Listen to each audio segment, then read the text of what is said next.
নিখোঁজ সুরজিৎ পাল। পুলিশের বিরুদ্ধে নিষ্ক্রিয়তার অভিযোগ পরিবারের পক্ষ থেকে। ত্রিপুরার ফটিকরাই থানাধীন কালাপানি এলাকা থেকে নিখোঁজ হয়েছিলেন যুবক।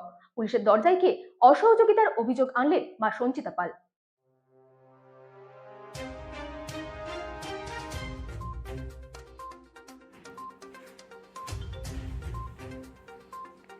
ত্রিপুরার ফটিকরাই থানাধীন কালাপানি এলাকা থেকে 4 মাস ধরে নিখোঁজ এক যুবক। যুবকের নাম সুরজিৎ পাল। পরিবারের লোকেরা পুলিশের বিরুদ্ধে নিষ্ক্রিয়তা ও অসহযোগিতার অভিযোগ করেছেন। সুরজিতের মা সঞ্চিতা পাল জানিয়েছেন, তার ছেলে কুমারঘাট যাওয়ার নাম করে বাড়ি থেকে বেরিয়ে গিয়েছিল। এরপর থেকে তার আর কোনো খোঁজ পাওয়া যায়নি। সঞ্চিতা পাল অভিযোগ করেছেন, ফটিকরাই থানায় নিখোঁজ ডায়েরি করার পরেও পুলিশ কোনো পদক্ষেপ নেয়নি। এমনকি থানা থেকে রিসিপ্ট কপিও দেওয়া হয়নি। তিনি পুলিশ প্রশাসনের কাছে ছেলেকে খুঁজে দেওয়ার আর্জি জানিয়েছেন। সুরজিতের নিখোঁজ হওয়ার ঘটনায় উৎকণ্ঠায় দিন কাটাচ্ছেন তার মা সহ পরিবারের লোকেরা। তারা আশা করছেন পুলিশ অতি সত্বর সুরজিৎকে খুঁজে বের করবে। Bureau report, রাতদিন news network.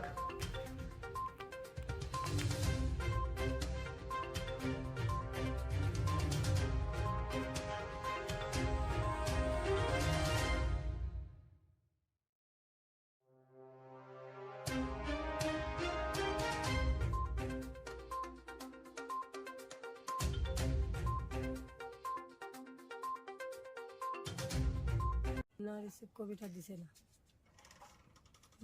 কইছে এটা দেওয়া যাইতো না। আমি কইছিলাম আমার ছেলেটা দেখেন আজকে এতদিন থেকে পাই না, কই গেছে তো জানি না, কুমারঘাট যার হইয়া গেছে, তখন তার খোঁজ খবরটা পারাম না।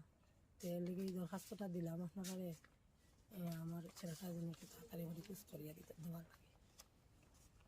এরপরে ওটা রাখছে কাগজটা, তখন আমি কইছি রিসিভ কবিটা দেওয়ার লাগে, কইছে না রিসিভ কবি দেওয়া যেত না। ফটিকরাই থানাতে চাইতেছি যদি কোন জায়গাতে আছে বা কই আছে না আছে, যদি প্রশাসন খুঁজিয়া বাইর করতে পারে তো একটু ভালো হইলো, বা নিজে একটু শান্তি আলো। আমরা তো খুব টেনশনও আছি।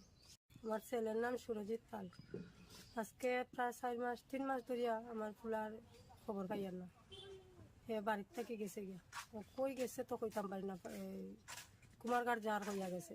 আমি থানাত নিয়ে এই কাগজটা দিছিলাম যাতে আমার ফুলাটারে খুঁজিয়া দেওয়ার লাগিয়া। থানার থেকে আজকে 1 মাস কত হয়ে যাওয়া গিয়ে কোনো খোঁজ খবর পাইছি না। এর আবার খসুস উঠাইতো। আমরা তো সব আত্মীয় স্বজন যে তখনও আসলো, বেঙ্গালুরু আছে, আসাম আছে, সবখানে আমরা খোঁজ খবর করে নিয়েছি, পাইছি না। তখন পুলিশ প্রশাসন জানে যেহেতু একটু খোঁজ খবর করিয়া যাতে বার করিয়া দেয়।